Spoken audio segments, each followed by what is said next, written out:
Përshëndetje miq, përshëndetje ju shikues që po na ndiqni drejt për së drejti në këto video të cilat po i realizojmë së bashku me imamin Arber Berisha, të cilin e përshëndesim. Selamu alaikum dhe i dëshirojmë mirëseardhje në ciklin e pyetje përgjigjeve.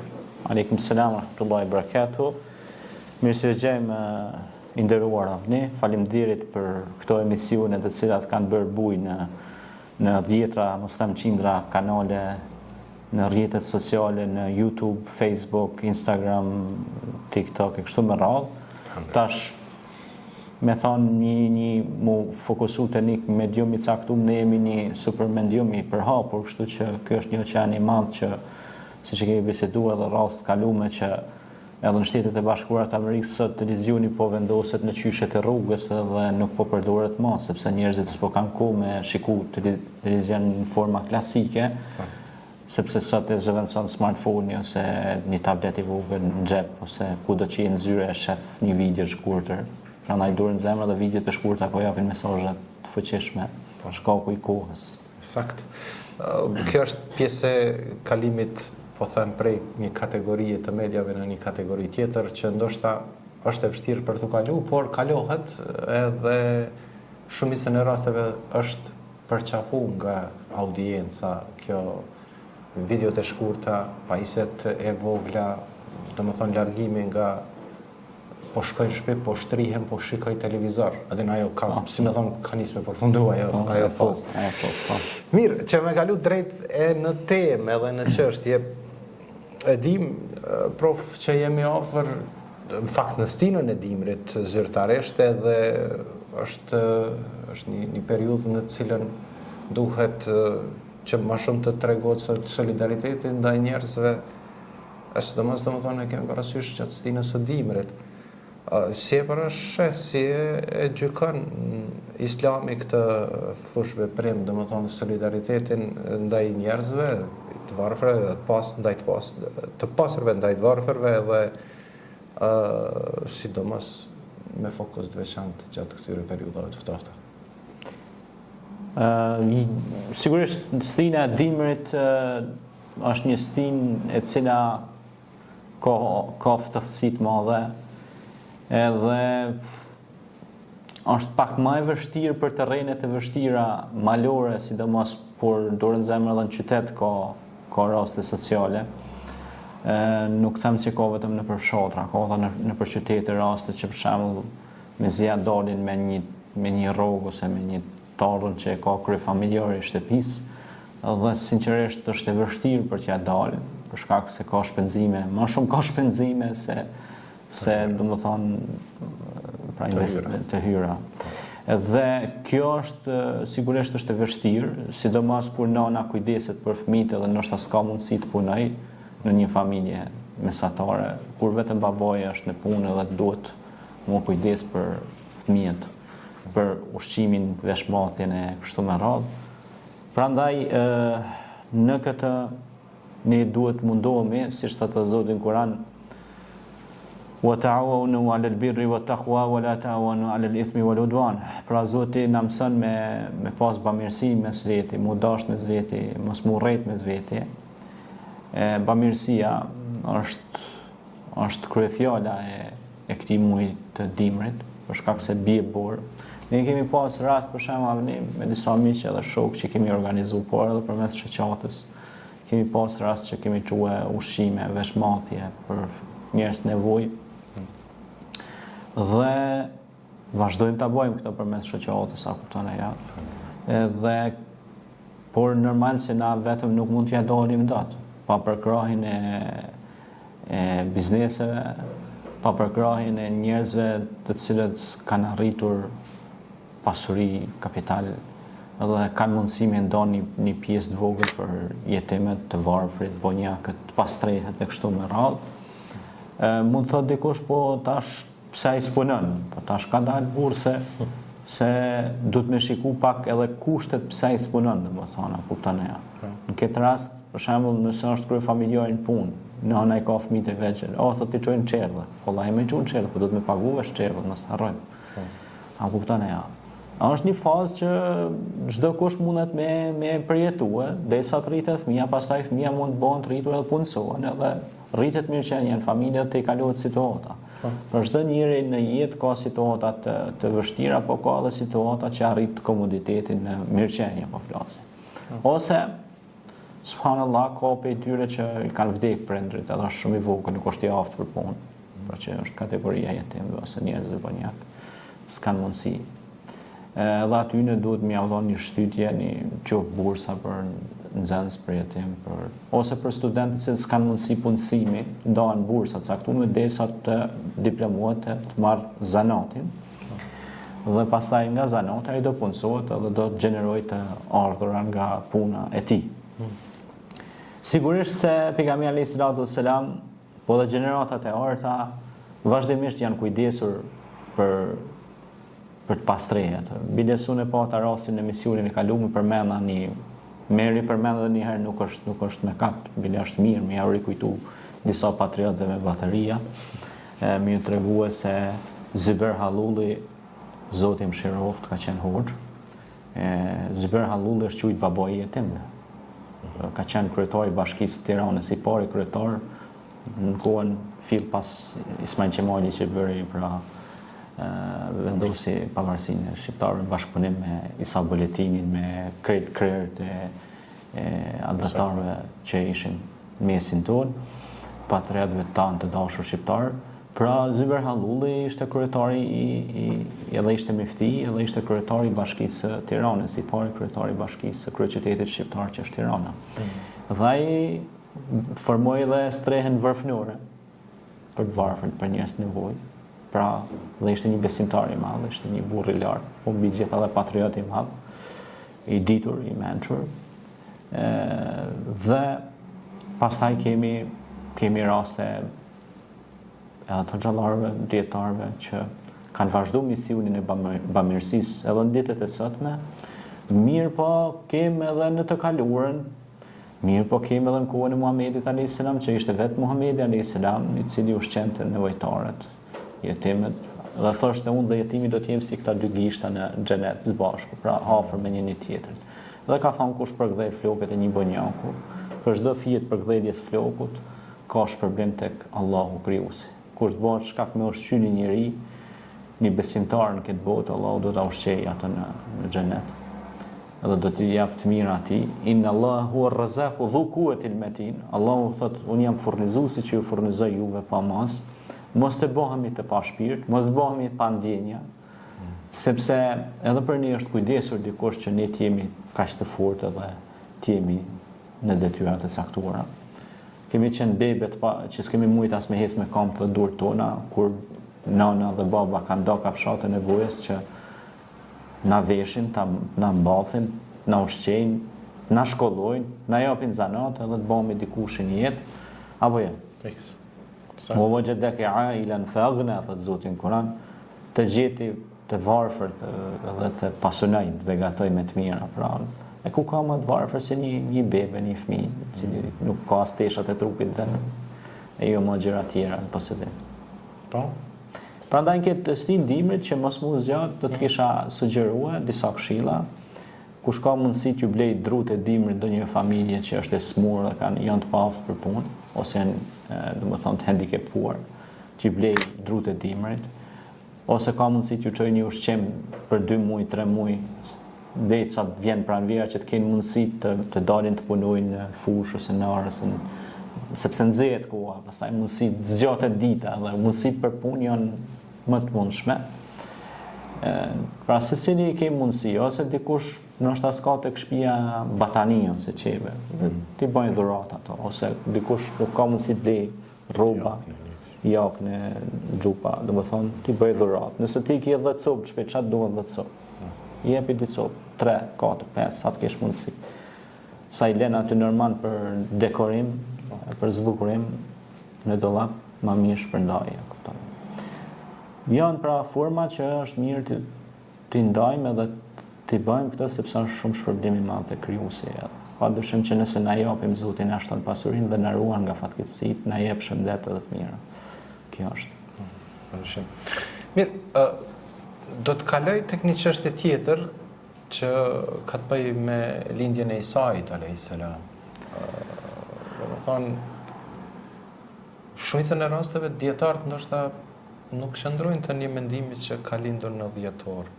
Si e parashej Islami këtë çështjen e lindjes së Isait në dhjetor? Shiko, data 25 dhjetor është më shumë një datë simbolike se sa datë historike. Ta kuptane. Pse them simbolike? Simbolike kjo në bazat historike, po flas tash këtë rast edhe si historian, jo vetëm si hoxh, sepse si hoxh mund të tregoj sepse ka ajete kuranore që tregojnë se hurmat kanë qenë të pjekura. Sezoni i pjekjes së hurmave është sezon veror, sezon kur koha do të më qenë ngrohtë, sepse hurma kur të pjeket, domethënë duhet me rre dielli mirë, ha. Ndimën s'ka domethënë diell. Edhe klima, edhe po që s'ka diell është maftoft, është se edhe pse zonë domethënë është ngrohtë. E ngrohtë ajo pjesa ku ka lindë Isa alayhis salam. Por gjithsesi dimri nuk është domethënë nuk është i nxehtë. Në përgjithësi, në gjithë botën dimri është më i butë. Edhe në ato zona që bën nxehtësi e madhe, temperaturat bijnë 20 gradë më shumë. Po. Edhe logjikisht po edhe në mënyrë meteorologjik që është edhe në mënyrë klimatike. Dhe ai thot kur lindi pra Meremi Isa alayhis salam, nëna Mereme, Allahu na bashkon në xhenet me nënën Mereme me Isa alayhis salam. Edhe gjithë pejgamberët e shuhadat. Thot hurmet ishin pjekur kur sapo lindi Isa alayhis salam. Do thonë që do të thotë është një stin tjetër, nuk është stin adimit. Se hurmet pra i nështrojnë, siç e thash, një procesi se duhet jetë nxehtësia dhe duhet piqen kushtet që ajo të pjeket edhe të konsumohet si fryt.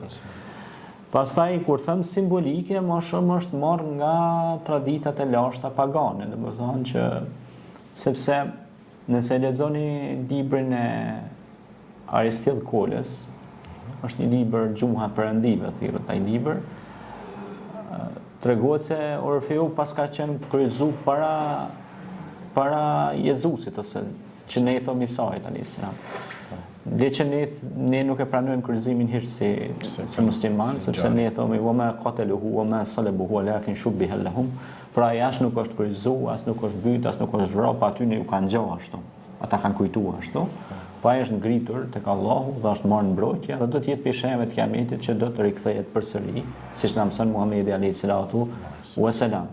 Dhe kjo është shumë interesante për të shpjeguar sepse jemi edhe në kohën e dhjetorit. Pra më shumë është e traditave simbolike pagane që tësia në periudhën e paganizmit, qoftë tek shoqëria pagane iliro-dardane, ka pasur edhe shoqëri Ariane ose Ariusit që kanë besuar vesh një Zot, ka pasur ilirë që kanë besuar vesh një Zot, nuk kanë besuar në paganizëm. Siç ka edhe sot që ka njerëz që kanë besim në një Zot, po ka njerëz që s'besojnë Zot hiç. Ke njerëz mesin tonë. Po. Ke njerëz që besojnë shumë Zota, besojnë statuja, i adhurojnë, i bin për ulën për aty ne, kështu me radhë. Ki asë njerëz sa dush, edhe sot ki. Ashtu siç ki njerëz që besojnë që thonë vesh një Zot është. Domosdoshmë secili e ka bot kuptimin e vet, drejtimin e vet. Unë nuk mund t'ja ushoj aty në idhujt, sepse Zoti në Kur'an më thot mua dhe ty si besimtar mos ja ushoj idhujt atyre. Pse se ata tani thot mujnë me ta shoh krijuesin. Pra, ne si besimtar nuk guxojna mi dhon material atyne, sepse nëse shohat krijuesi tani na ndjehemi keq, se jemi bë promotor ose jemi bë shkak për me nxitur rrethjen dhe e jona është të japim argumente, jo të shojmë dhe të mallkojmë. Pse Nuhi alayhis salam nuk mallkoi? Nuk shoj, nuk ofendoi, se në kohën e Nuhut u përhap me të madhe idhujtaria, apo jo? Pse Musa alayhis salam po ashtu nuk veproi ashtu? Po tha shkoni me fjalë buta folni atij që ta veti Zot, kuj? Faraonit. Pra shikoni historinë e Kuranit, përgjithësi mballafaqem, pejgambert mballafaqen me idhujt, qofshin ata idhuj të gjallë ose të vdekur, siç është edhe rasti i Ibrahimit alayhis salam, që i rrëzoi ata, po i dani mrapa aty ja lati një sakis mas shpinë dhe tha, qofse ka gjumë me folje, tregon kush e rëzoj këta. Nuk i shau. Nuk i shau. Nuk e gjën askund që ky ka mallku ose i ka shau idhujt. Po thjesht e bërë një veprim taktik, edhe me i tregu tha, nëse ky ka gjumë me folje, flet do t'ju tregoje. Dhe kjo tash desha dalë te pjesa shumë interesante, pra që jem me kuptu që nuk ka qenë sti ndimri, dhe më shumë është një që mos të iki Aristill Koles, te gjua Perëndijë, thot Orfeu thot është kryqëzu para Jezusit. Orfeu ka ekzistuar shumë vite përpara, bile është edhe një mozaiku i Orfeut, unë kam edhe diplomë të arkeologjisë, është gjetë në Glamnik këtu në Podrijev. Po, është mozaiku i Orfeut. Edhe është një harp, edhe është mozaik është Orfeu, aty duke i rënë harpës, dhe mendohet, sipas historianëve, që ka qenë Davidi, ne i thom Davudi alayhis salam. Dhe ka sens kjo punë, sepse nga transmetimet e pejgamberit tonë Muhammed alayhis salam treguohet se Davudi alayhis salam ka pas zot bukur, ka qenë zëri i tij shumë i bukur, sa ka ditë edhe ato instrumentet me i përdor me harpe, me çka kanë ekzistuar aty. Harpa është një vegël shumë e lashtë. Dhe pastaj thuhet kur kanë këndu, thuhet janë dalë edhe zogj e kanë dëgjuar sepse ka pas një zë shumë bukur, Allah ja ka dhënë, pra një zë shumë bukur Davudit alayhis salam. Dhe thuhet që ai mozaiku Orfeut është gjetë këtu në Glamnik. Dhe është realitet, jo që thuhet, po është realitet se kanë gjetë arkeologët. Edhe dëshmohet në entin e arkeologjisë. Dhe pra tash po na bjen ajo që edhe me Kur'an Davudi ka ekzistuar para Isait. Apo she? Domethënë shumë element interesant historik është kjo, sepse Kurani na mëson se ka zbrit një herë Zeburi, që i ka zbrit Davudi dhe Sulejmanit alayhis salam, pastaj ka zbrit Ungjilli që i zbret Isait alayhis salam. Na pilon mbrapa një histori miliona vjeçare, po flasim veç për një histori 1500 vjeçare kur ka lind, 2000 realisht vjeçare kur ka lind Isa alayhis salam. Sepse këta e marrin si datë edhe lindjen e Isait, por edhe kalendarin e romak, gregorian. Dhe pastaj festojnë edhe këtë, sepse kalendari që na i kujtojmë ndrimin e viteve, është i takon kalendarit të romakëve që e kanë bërë romakët gregorian. Dhe ky është kalendar që ne punojmë në banka, në punë, në institucionet publike, qoftë private, punojmë me këtë kalendar. Ne nuk punojmë me kalendarin islam dhe hënor që quhet ndryshe, kameri, kamër, hona. Shemsi i thon diellorit, i thon, pra ky kalendar që është edhe ndryshe miladi, që punohet me ta. Dhe tash, për mos më zgjat, pra shumë interesante çështja e lindjes së Isait alayhis salam. Shumica e dietarëve pra nuk e mbështesin datën e dietarëve dhe islam po ashtu, xhumhurit e xhmas kryesore, pra xhumhuri janë shumica komisioni botëror i dietarëve islam në botë, nuk e mbështesin këtë gjë. Kjo ka vetëm disa matrica të mbetura të paganizmit që janë të bajtuna brez pas brez, ose gjenerat pas generate, që është marrë, pastaj si duket është fabrikuar dhe është implementuar tek Ungjilli i sotëm, domethënë realisht, sepse tash ne kjo temë tjetër për të diskutuar, ndoshta në të ardhmen do ta kemi këtu ndonjë pastor ose ndonjë pref ta ftojmë dhe ta diskutojmë këtë temë së bashku, sepse ata janë thirrur në atë pjesë, ta diskutojmë Ungjilli sipas Mateut, Lukës e atyre që i kanë, pra, efesianët e kështu me radhë.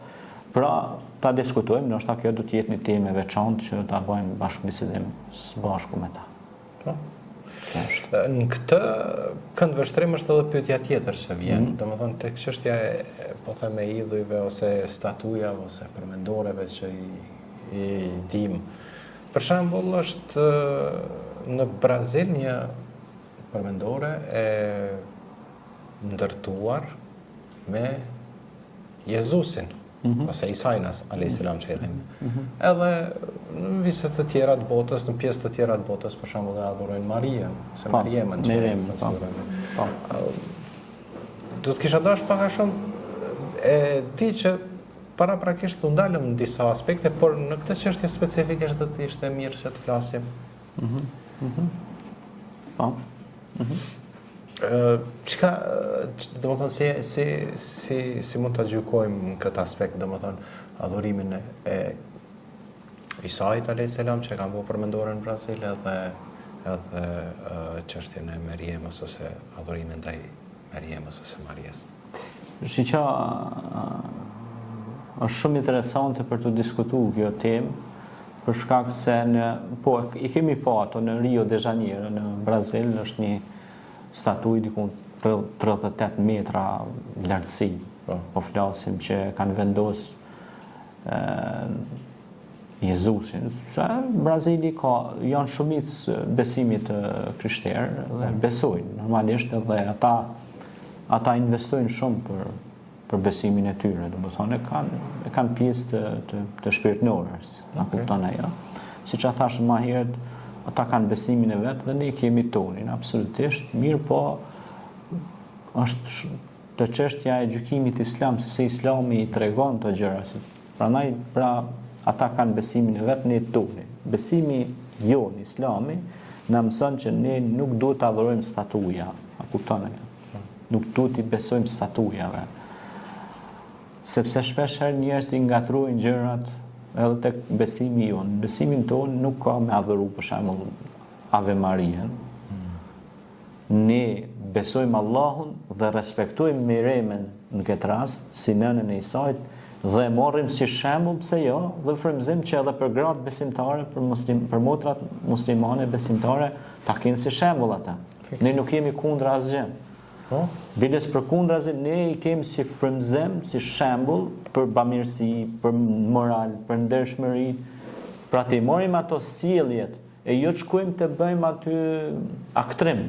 Pra një përmendorje marume nga Lloçi ose nga Argjida.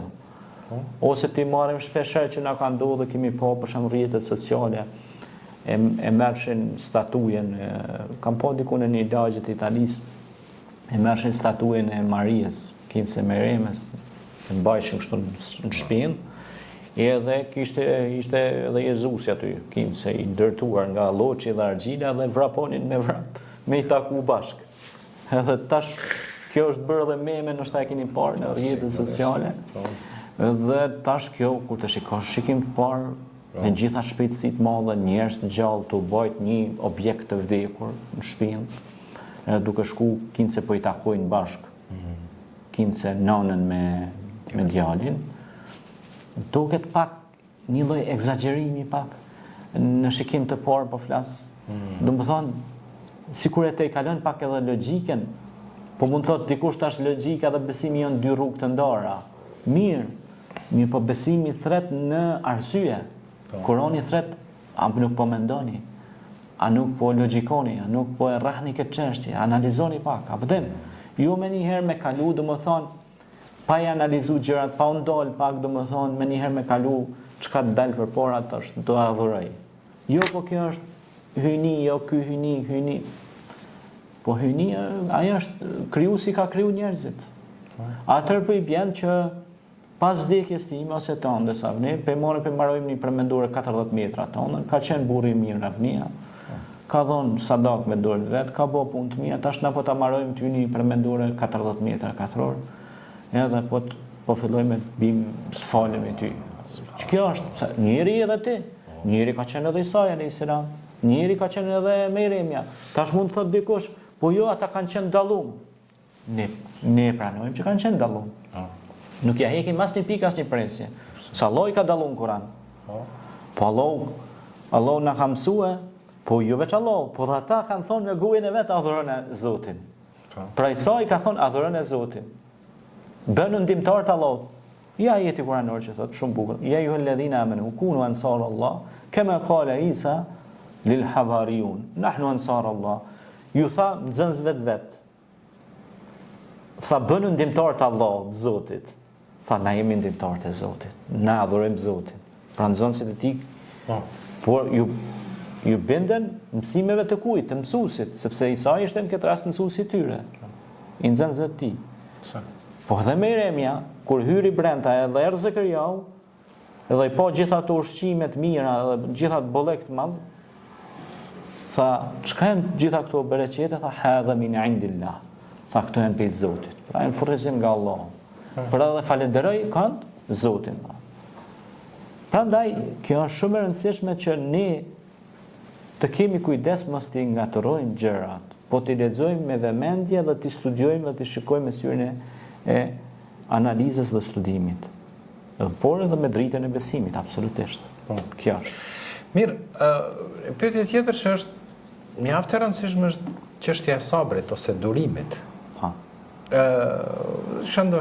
Kisha dashur të ndaleshim pak në një tekst veçantë tek durimi i popullit ton, tek sabri i popullit ton, sa jemi durimtar. Qoftë edhe populli shqiptar, po qoftë edhe gjithë komuniteti islam ose musliman, sepse ne konsiderohemi si umet, si popull, edhe mund ta marrim në dy këndvështrime. Shiko,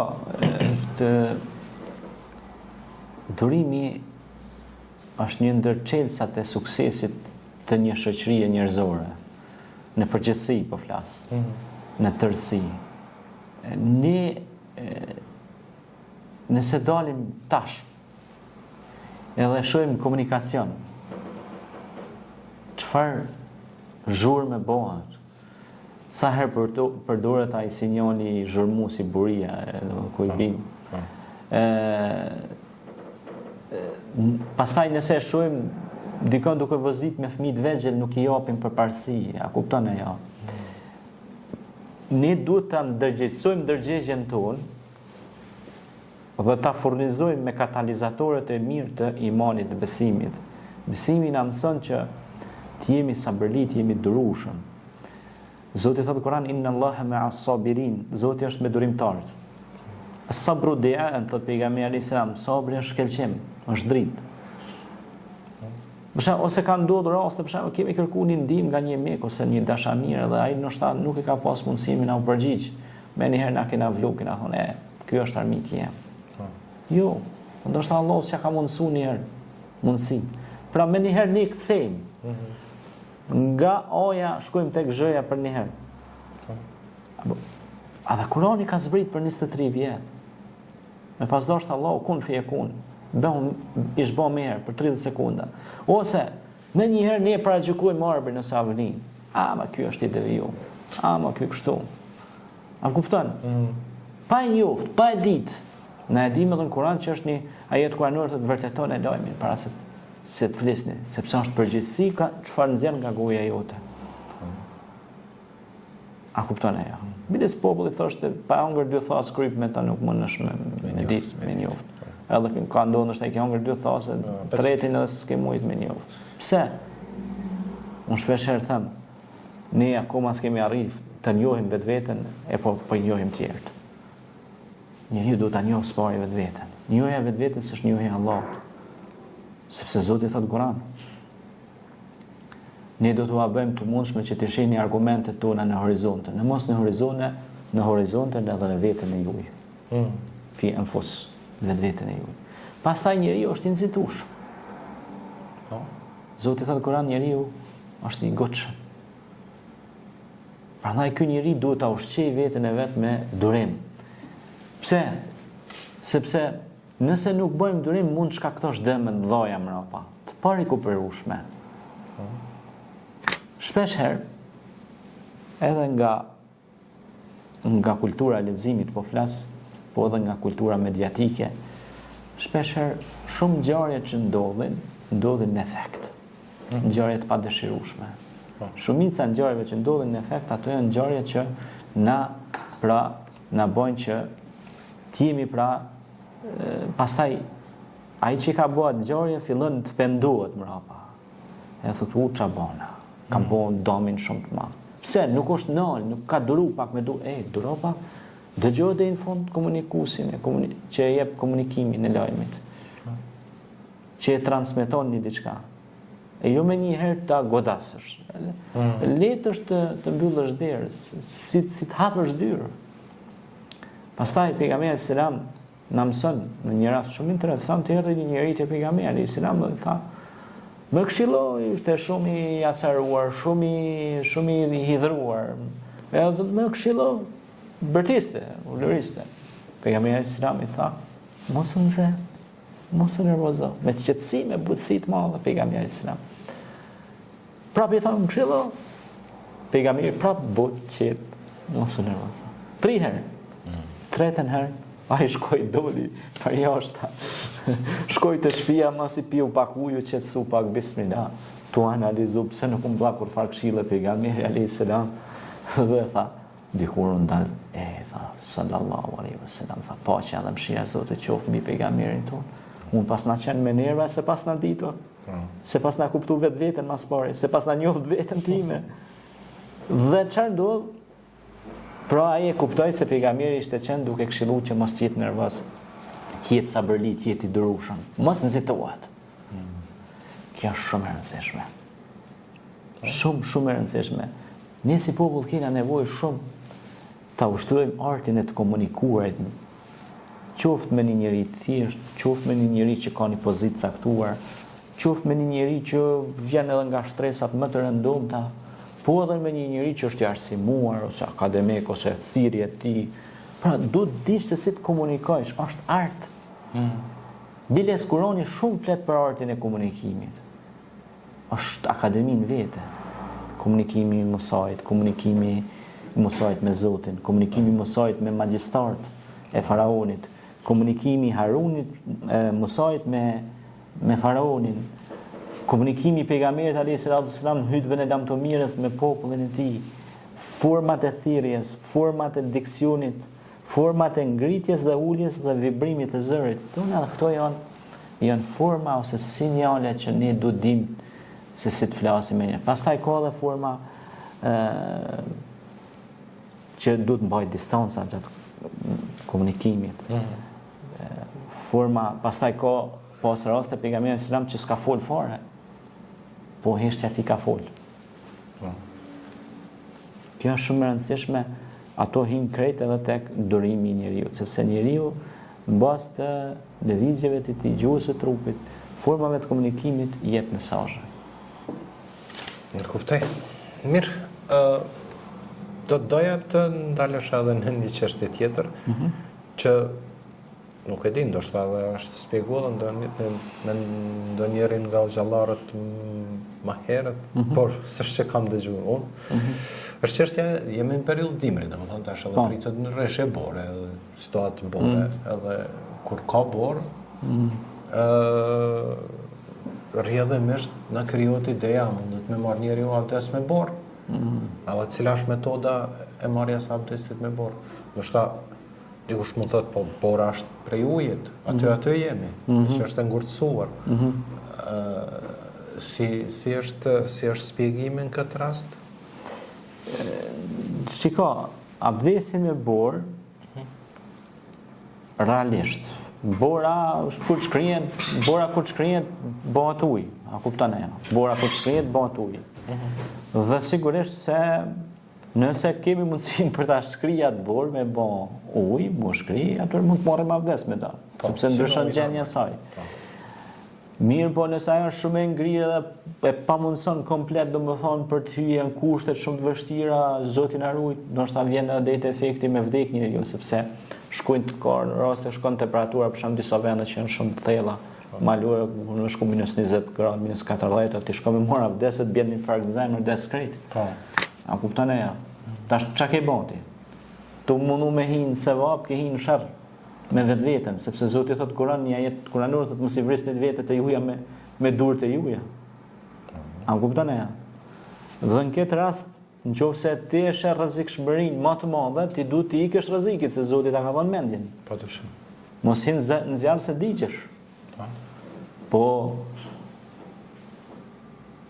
nështë ajo kujtohet rasti që janë rukuni bardun wa salamun ala Ibrahim, thotë o zjarr bëj ftoft, po shpëtues për Ibrahimin alayhis salam. Se po pa bëj ftoft, është ngri Ibrahimi që vdek pe ftoftit, pe acarit. Apo jo? Dhe kjo është shumë e rëndësishme avne, të abdesi me borë, pse se kjo pyetje është shumë e rëndësishme, sepse në vendet malore, po flas në tash kur vjen dimri, sidomos tash jemi prak dimrit, është pyetje shumë aktuale. Mund me ndodhë që ngrihet komplet ujtë. Subhanallah, mund me ndodhë shumë, sidomos zonat malore të thella, po flas se është sistemi më sipërfaqësori i kanalizimeve ose ujësillësit e kështu me radhë. Edhe po ndodhi një acar i madh, duhet me mendu se si me mbijetu.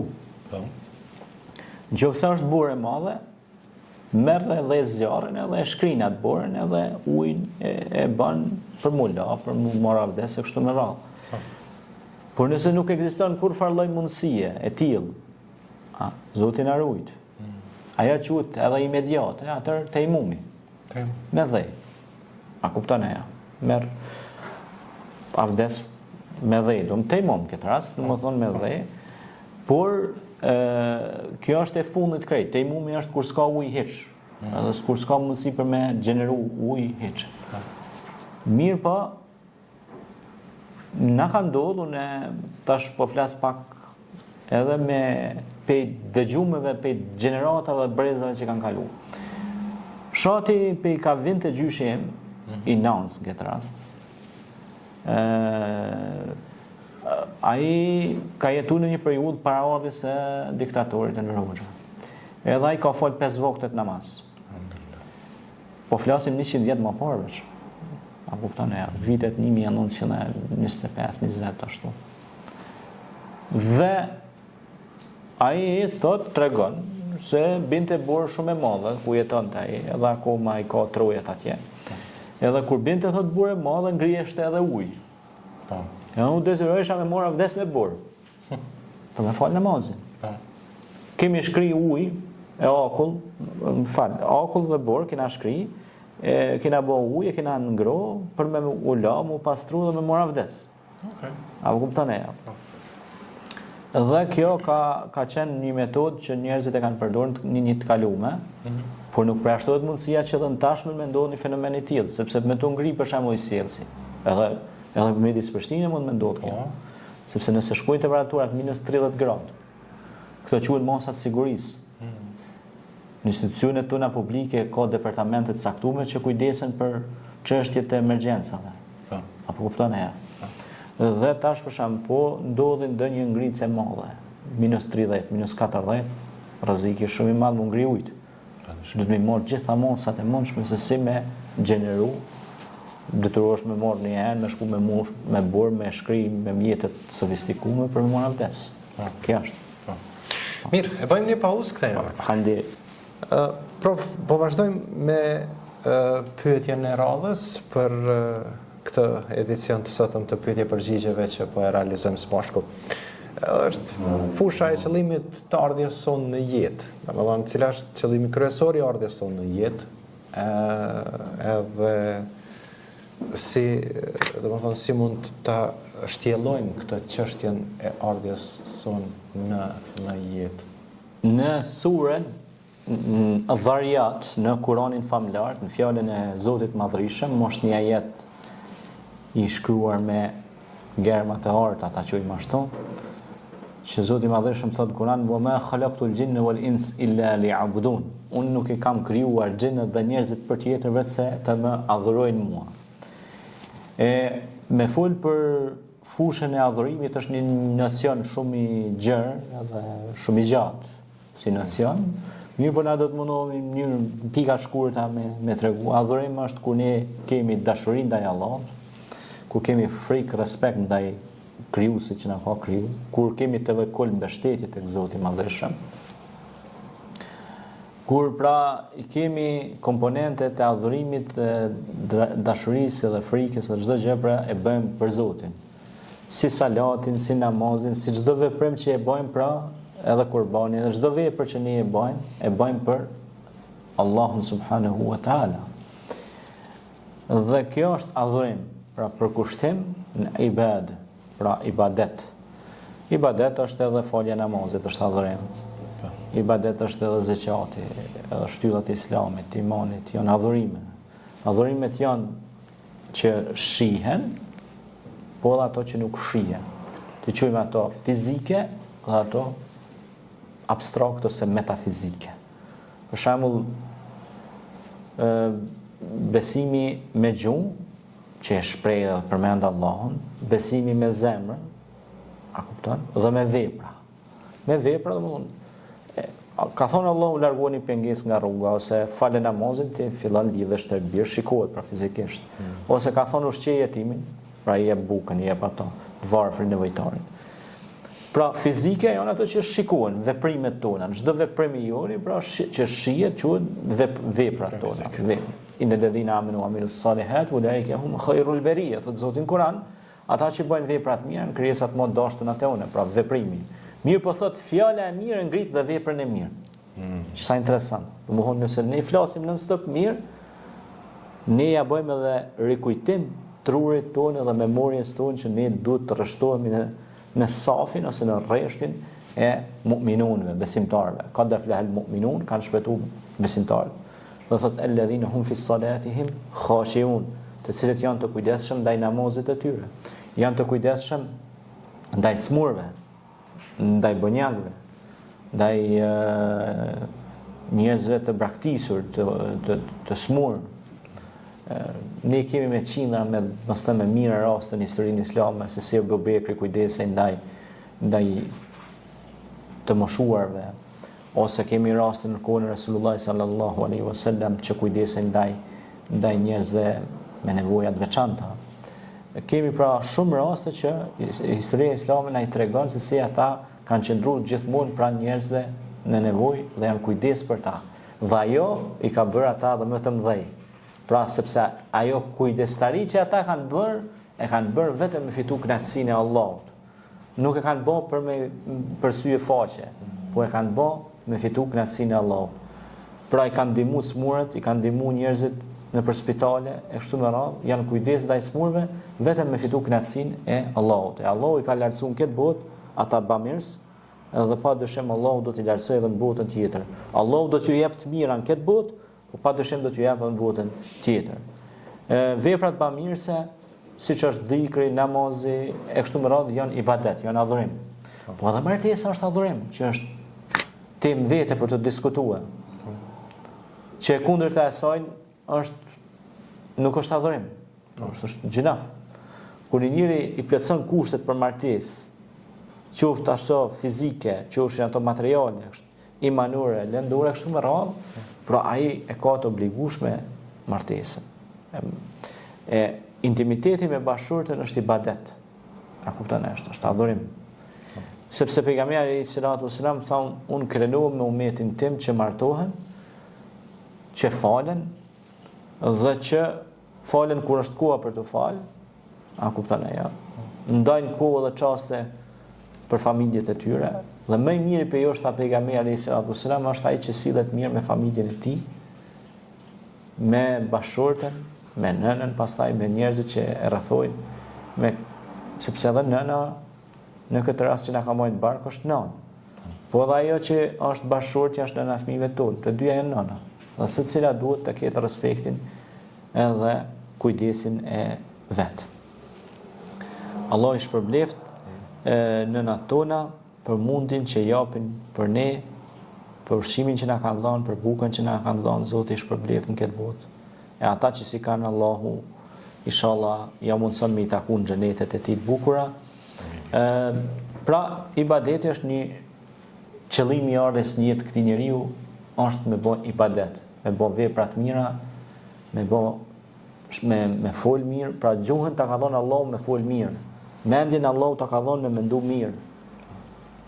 Trupin, gjithçka pra që ti e posedon ta ka dhënë Allahu çdo lëvizje. Pra Allahu është shikuesi dhe mbikëqyrësi i çdo lëvizje që ne bëjmë. Nëse na çdo lëvizje që e bëjmë për me fitu kënaqësinë e krijuesit, padyshim na kena me kon në sy të mirë edhe të krijesat. Sepse krijuesi ka krijuar çdo krijesa. Nëse na ecim konform ligjeve të krijuesit, edhe me krijesat kena me pas punë të mirë. Kjo është. Bukur, do të ndalim edhe tek pyetja e fundit për këtë pjesë realizimi që po e bëjmë. Në kohët moderne po e shohim që është goxha e vështirë mbajtja e akidës së pastër islame, i pas parasysh gjithë situatat e ndryshme që ndodhin, domethënë imponime të ndryshme, keq kuptimet dhe keq interpretimet e fesë. Do të kisha dashur më ndal pak a shumë edhe në këtë çështje ta trajtojmë për fund të kësaj bisede. Po, shumë e rëndësishme kjo, se në shikim të parë duket shumë e thjeshtë, apo me pa, ama devimet në kohët moderne janë bërë si e kohës, apo sikur diçka normale, rrjedh normale. Për shembull, ke pas sot devimet hinë edhe në bazat e fesë, runa Zot. Ato janë shumë të rëndësishme sepse nëse devijon bazat e besimit, atër ti ke dalë nga besimi islam, edhe je rreshtu një kamp tjetër, një rresht tjetër ke hinë.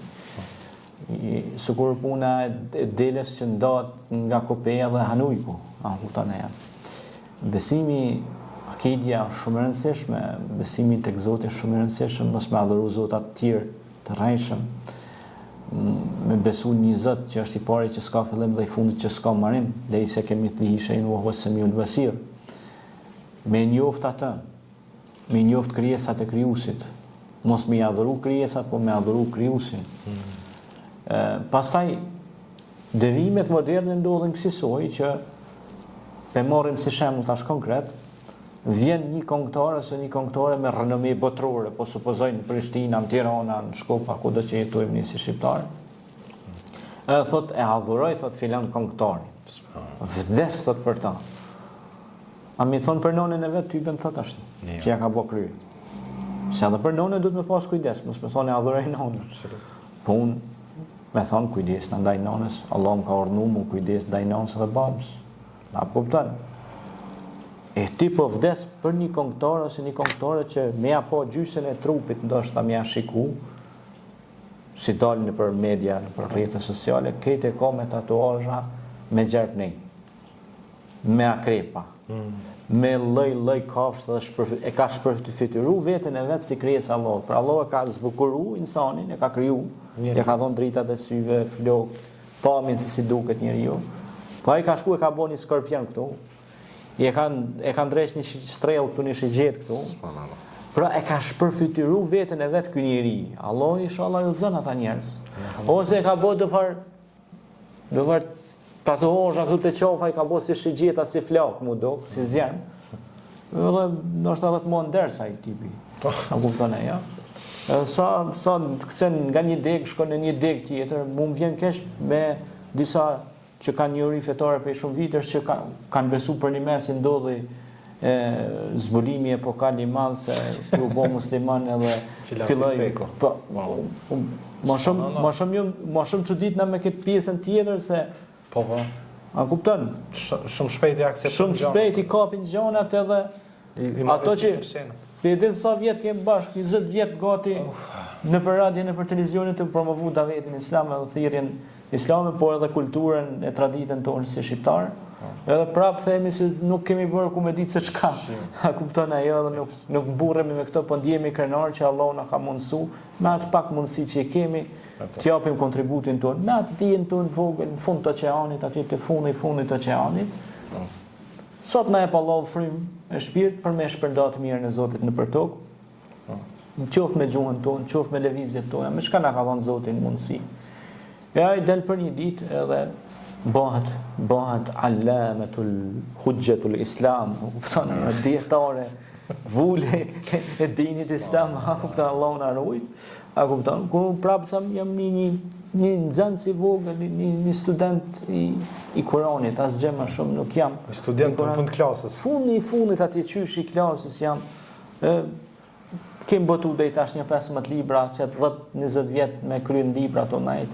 Edhe prapë tham jam fundit në klasë, atje edhe më vjen turp, mashallah, më vjen turp.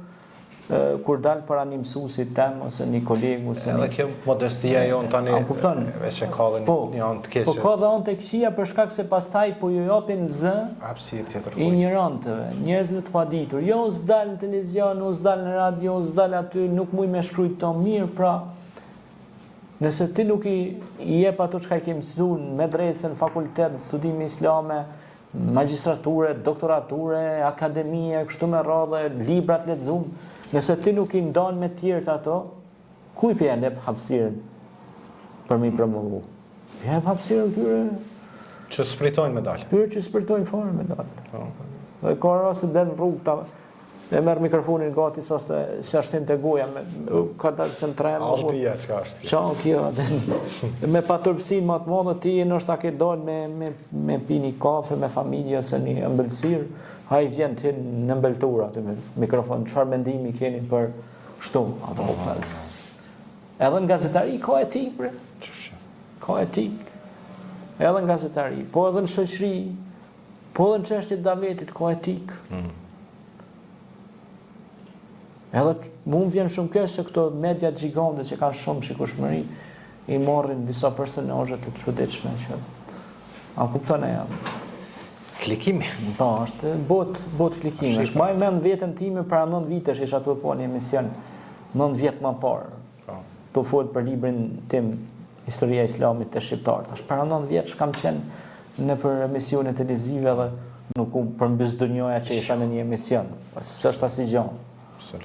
Kam qenë edhe në televizione të caktuara, si s'duri për më në emra të caktuara, në për radio të ditë sa kemi vënë bashkë. E prap tham, sa është ajo një çudi e madhe, s'është. A kupton ajo? Por ne duhet të kemi qëllim kryesor ta ruajmë shoqërinë tonë nga devijimet moderne.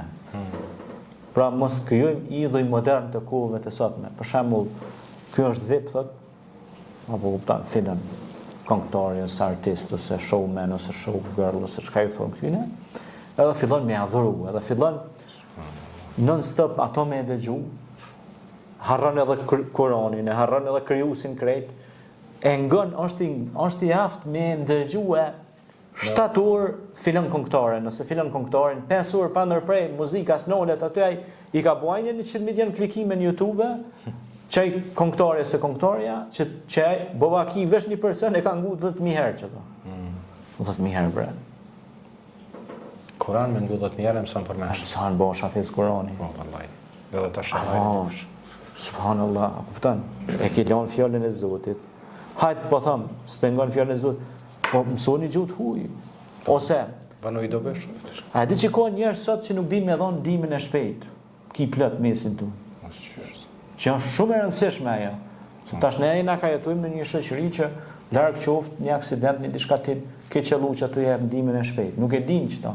Që është shumë e rëndësishme në shoqërinë tonë. Edhe me një kurs të vogël, një kohë si e ndan edhe mëson. Ose ka njerëz që sot nuk din me thon përshëndetje, mirëmëngjes, nuk din. Vjen profesor i kalibrit lartë e thirr nemen. Te a lop të kiru me ta çka? Profesor i nderuar. Po. A kupton? Ose i thua i nderuar, ose i thirrje respekti. Edukat është kjo. Po. Ai ka 40 vjet në arsim, e thirr nemen. Shkon ashtu. Deri kur do të mësohemi kjo rini dhe ky popull që mos bëj sjellje devijante. Devijimet moderne pastaj ka po kalojnë edhe në adhurime. Fatkeqësisht. Paguajnë për shembull bileta për një koncert 150 euro, 200 euro të paguajnë koncert që bëhet këtu në Prishtinë, ta paguajnë me po një drogerash ose një drogerash në konsumin e alkoolit, që ai mas pori vetë s'ka familje, e nuk ka çka jep mesazh ai. Ai po të këndon për familjen, e kap një pjesë rap aty, thot familja. Po çfarë familje? Ti kështu ti shembull kanë ke për ball, kush është ka ta jep mesazhin? Kupton? Se edhe në Kur'an thot, pse e thoni ato që se veproni, edhe një që të Zoti është e urrëtur ajo. Pra ti vetë mas pori si kur ku me familjet tona, edhe del aty përmes artit kinse rap, po tregon që duhet familja duhet kjo. Ka kallëzën e urrë. Ku i pjashet këto mesazhe? Kur vetë nuk i amballazh për shitje. A kupton? Kjo mund vjen shumë keq, pastaj mund vjen keq që disa investitorë të mëdhej që s'duhet përmend emra, që janë gjigant, që fushën e petrolit ose fushën e pirë ose ku diu çka, investojnë në emisione degenerume. Nuk vjen shumë keq, por le ta dinë ata se ekziston një ditë e gjykimit. Le ta dinë që ekziston edhe një ditë e kësaj bote. Le ta dinë se kanë fëmijë në shtëpitë e tyre, nëse ata bëhen shkak që fëmijët e tyre të alkoolizohen, që fëmijët e tyre të drogohen, të hyjnë drogave, e zgjerave të shëmtuara, le ta dinë se një ditë Një ty në kam e orë të shtëpia i drogerat. E mos qajnë pastaj me thonë, që ndodhi. Se që ky hoxha që pjeshet i përbol ju ka qu kërkes disa burrave për investim të misionin. Po veç e kanë lënë sin. A kupton? E kanë lënë veç pomje. Por ai mesazh do t'ju dalë ditën e gjykimit aty. Edhe për shoqatën, edhe për misionet, edhe për aktivitetet që i bojmë me trit për edukim, që janë gjitha publike, unë ja kom dërgu. Po i kanë lënë sin. A kupton? Por nuk dorëzohen. Sepse e di që Allah më shpërblen. Edhe mu dhe ty dhe çdo njërin për njash. S'ka dyshim. Ata pra investojnë në degenerim të rinis dhe nuk investojnë në edukim të rinis. Unë kam pas derin me shoqatën tonë, me shpërnda 1000 libra për një komunë këtu në Vushtri. Kam pas derin me dhonë libra, me dhonë edukat, po me dhonë edhe këshilla, po edhe kemi nda edhe përmes shoqatës edhe veshmbathje edhe pak ushqimore për familjet nevojë. Po i kemi suportu në gjitha format i kena suportu dhe në fund ditës gjitha kanë qenë përpjekje tona vullnetare dhe vetanake.